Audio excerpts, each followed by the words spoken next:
আমি তাপসী ঘোষ। এই প্রথমবার আমার কোনো ভিডিওতে আমি ভয়েস ওভার করতে চলেছি। তো সাথে থাকুন, দেখতে থাকুন। আমি সাধারণ একটা মলমল সুতির শাড়িতে সামান্য সামান্য কিছু এলিমেন্টস জুড়ে সেটাকে একটা আলাদা ধরনের লুকস দেওয়ার চেষ্টা করেছি। আর এই কাজটা খুব সোজা।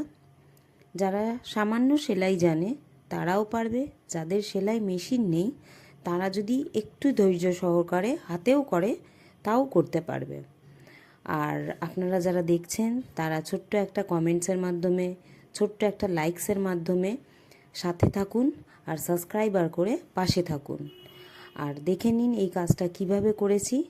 ভুল ত্রুটি তো অনেক থাকবেই, সেগুলোকে মার্জনা করবেন আর দেখতে থাকুন। শাড়ি মাঝ থেকে ভাঁজ করলে দুটো অংশ থাকে, একটা কোল আঁচলের দিকে আর একটা কাঁধের আঁচলের দিকে।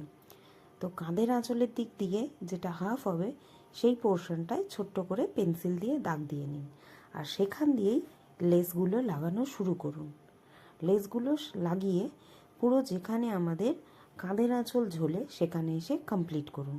মানে শাড়িতে লেস লাগানোটা হবে হাফ হাফ, ভেতর দিক থেকে শুরু করে আর বাইরের দিকের মানে পিঠ আঁচলের দিকে বা কাঁধ আঁচলের দিকে হাফটা লেস লাগানো হচ্ছে, যেটা আপনারা দেখতে থাকুন বুঝতে পারবেন। আর পেন্সিল দিয়ে দাগ দিয়ে নিলে আরও কোনো অসুবিধা হবে। আর বন্ধুরা, মার্জনা করবেন। আমার ভিডিওর মাঝে মাঝে আমার ঘরের ছোট্ট পোষ্যটি পুপু ও এসে গিয়েছে। তো ওই জায়গাগুলো আমি কয়েক জায়গায় ইচ্ছা করে রেখেওছি, আবার কয়েক জায়গায় কাটতে পারিনি, আমি ভিডিওটা এডিট করতে পারিনি।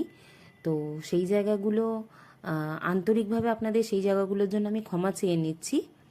তো দেখুন কাজটা কাজটা মনে হয় যদি ঠিকঠাকভাবে আমি উতরে দিতে পারি তো ওই জায়গাগুলোও নিশ্চয়ই দৃষ্টিকটু লাগবে না।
এতক্ষণ আপনারা কাজটা দেখে নিশ্চয়ই বুঝে গিয়েছেন কাজটা কতটা সোজা। একটু ধৈর্য আর একটু রং সম্বন্ধে ধারণা থাকলেই খুব অল্প পরিশ্রমেই একটা সুন্দর জিনিস তৈরি হয়ে যাবে। আর পুপুকে যদি আপনাদের ভালো লাগে, ইউটিউব চ্যানেল ওর একটা আছে, পুপু দি জিঞ্জার, ওটা গিয়েও আপনারা একবার ঘুরে আসতে পারেন।